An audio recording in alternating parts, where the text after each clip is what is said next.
Cricket शायकीन अस्सलाम वालेकुम रहमतुल्लाहि वबरकातुहू। उम्मीद है आप सब दोस्त खैर से होंगे। दोस्त आप देख रहे हैं यूट्यूब चैनल। आज के जो है पाकिस्तान सुपर लीग के 10वें मैच में लाहौर कलंदर और क्वेटा ग्लैडिएटर का शानदार मुकाबला रहा। कराची में होने वाले मैच में क्वेटा ग्लैडिएटर ने टॉस जीतकर फील्डिंग का फैसला किया, जो कि उनके लिए बहुत बुरा साबित हुआ।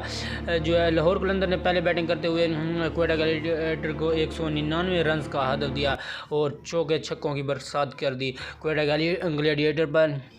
लाहौर कलंदर ने 20 ओवर्स में जो है 6 विकेट पर 198 रन बनाए। जो है शेहाब ने 47, सिकंदर रजा ने 32 और मिर्ज़ा ताहिर बेग ने 31 रन बनाए।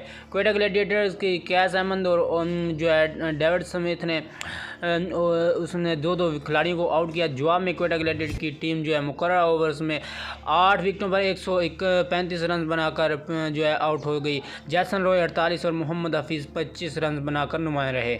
लाहौर कलंदर की जानब से शाहीन अफरीदी और डेविड वीज़े ने 3 खिलाड़ियों को आउट किया।